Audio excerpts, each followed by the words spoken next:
ఈ దినవాక్య ధ్యానాంశం. పడిన వారిని లేవనెత్తే దేవుడు, కానీ పడవేసేవాడు కాదు.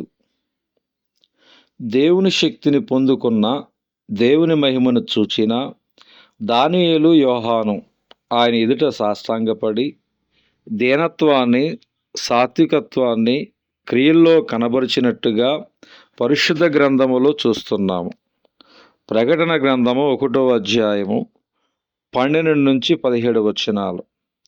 దానియేలు గ్రంథము 10వ అధ్యాయము 5 నుంచి 9 వచనాలు. కానీ ఈ రోజుల్లో అనేక మంది ఇట్టి అద్భుత సత్యాలను ప్రక్కన పెట్టి దేవుని శక్తిని పొందుకున్నామని చెప్పి వింతైన కార్యాలు చేస్తున్నారు. దేవుని మహిమను చూచిన, గ్రహించిన వారు సాష్టాంగపడడం బైబిలులో ఉన్న విధానము, కానీ దేవుని శక్తి చేత తాకబడ్డామని చెప్పి ఈ రోజుల్లో అనేక మంది వెనక్కి పడిపోతున్నారు. ఇది మనకు బైబిలులో ఎక్కడా కనిపించదు. కొంతమంది సేవకులు మనుష్యులను ముట్టగానే వారు వెనక్కి పడిపోతున్నారు. ఇలా పడిపోయే మనుషులు, పడవేసే సేవకులు అనేక మంది ఉన్నారు.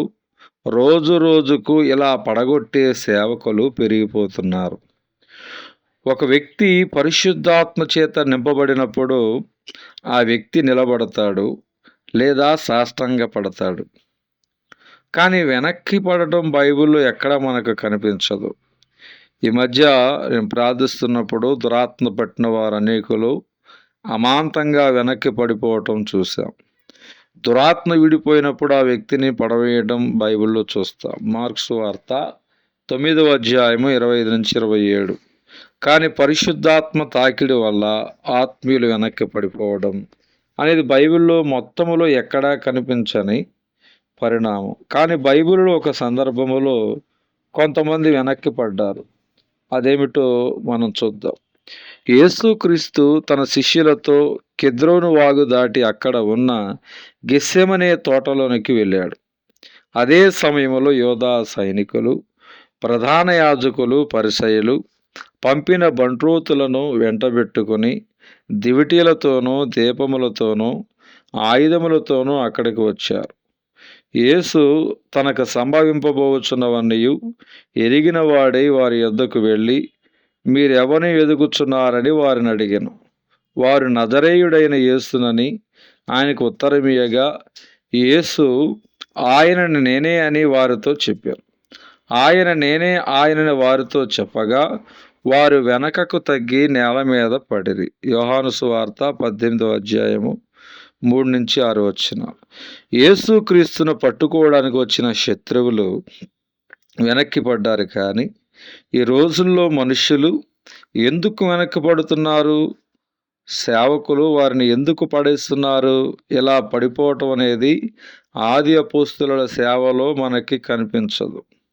వారు పరిశుద్ధాత్మతో నిండిన వారై లేచి నిలిచి బిగ్గరగా సిలువ వేసిన ఈ యేసునే దేవుడు ప్రభువుగాను క్రీస్తుగాను నియమించెను. అపోస్తుల కార్యము 2వ అధ్యాయము 14 నుంచి 36 వచనాలు. నేను ఏ ఒక్కరిని విమర్శించే ప్రయత్నం చేయటం లేదు. ఇతర సేవకుల కంటే నేను గొప్పవాడిననే భావన నాకు 1% కూడా లేదు. కానీ ఒకటి మాత్రం ఖచ్చితంగా చెప్పాలని ఆశిస్తున్నాము.